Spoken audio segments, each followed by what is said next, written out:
Scream. Bike check tayo ng bike ni Sir Joaquin Villar. Ito yung kanyang fixed gear na Scream. Scream Anodis. Size 54. So malaking sizing ni Sir. Sa saddle, rim poke, katulad ng sa Mountain Peak Rexton natin. Yan. Tapos sa seat post, the project. Tapos ano tong ilaw mo? Ano yan? Puso. Puso. Yan. Yes. Sheesh!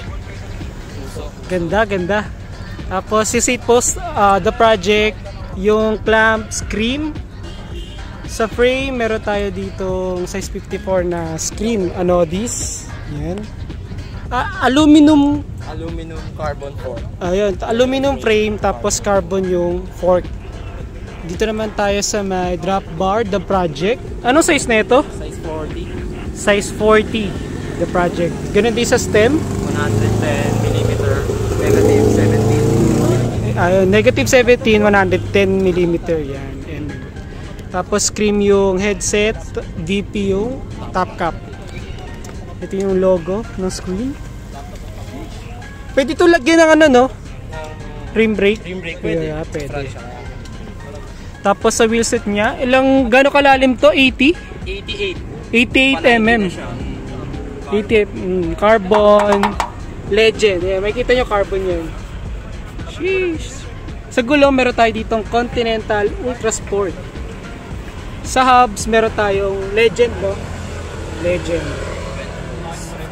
Tapos ito yung kanyang fork. Meron ditong sticker na Scream. Yan. Tapos sa kabila naman Southfix. Sheesh! Dito naman tayo sa drivetrain. Yan. Meron tayo ditong crankset. Ang brand niya Intro 7 Air Cannon. Sa pedals meron tayong RS500. Legendary RS500.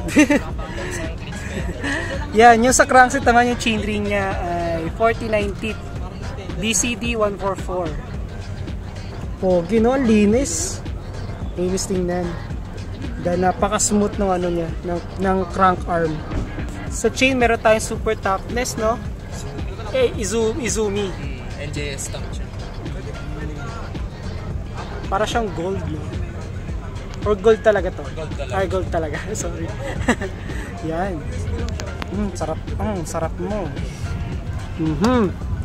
Tapos dito tayo sa likod, sa cogs, meron tayo ditong 14 teeth. 14 teeth na cogs, sa kabila 17 teeth na Ardently. Ardently naman. Tapos legendary din na hubs. Sa wheelset naman sa likod, pares ng sa harap, 88mm na carbon. Pinitikpit. Grabe naman yan. Tapos mayroon din siyang brake line. Stars nito, Chaoyang Sharp. Ayun. Sa likod naman, Chaoyang. Front. Napaka-pogi nung Scream. Kung sa malayo, try natin sa malayo. Yan. Thank you, sir. Ride safe.